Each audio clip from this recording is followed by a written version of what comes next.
Para poner el tema en perspectiva, debemos tomar en cuenta que el Perú tiene 32 millones de habitantes. De ese total, 17 millones y medio somos parte de lo que se llama población económicamente activa. Es decir, tenemos entre 15 y 64 años de edad. De esos 17 millones y medio, el 43% son subempleados. Veamos qué significa ser subempleado. Significa que tienes un trabajo, o sea, tienes una chamba, pero el ingreso que obtienes con esa chamba te mantiene como pobre. Entonces el problema no es si tienes o no tienes trabajo, el problema es el ingreso asociado al trabajo. Por otro lado, el problema no solamente está ahí, sino en dos cosas más. Del total de los trabajadores en las ciudades, el sector urbano, el 70% es informal.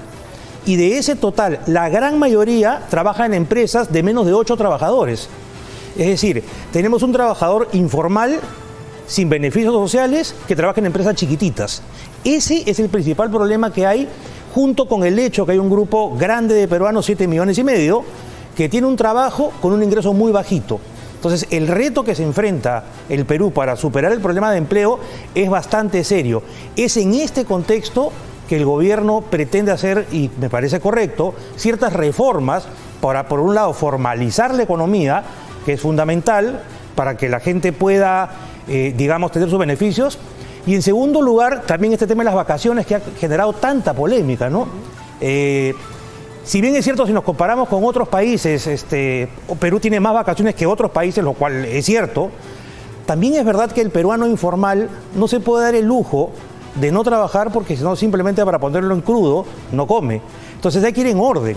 Primero tenemos que arreglar el problema de la informalidad, porque se reduzca o no el número de vacaciones, eso no afecta a los informales, porque ellos tienen que seguir trabajando. Entonces hay que ver el tema con una perspectiva un poco más grande y priorizar qué hay que hacer primero, ¿no? Es complicado el tema, muy complicado. También se ha hablado, Carlos, respecto al sueldo mínimo, y esa es una variable que para muchas personas que nos están viendo es importante, sí, porque pagan servicio doméstico, porque cobran en función a lo que es el sueldo mínimo. ¿Esto va a cambiar? ¿Todavía va a tomar tiempo? ¿Cómo lo ves? Es un tema bastante complicado. Lo que se espera es que el sueldo mínimo tenga alguna mejora el año que viene. De eso se encarga el Consejo Nacional del Trabajo. Ahí hay que tomar en cuenta otro detalle. Del total de los trabajadores, los que ganan el salario mínimo, el sueldo mínimo, están en el sector formal. Y más o menos en números redondos son 250.000 personas nada más. Muchos más ganan menos que eso. Wow.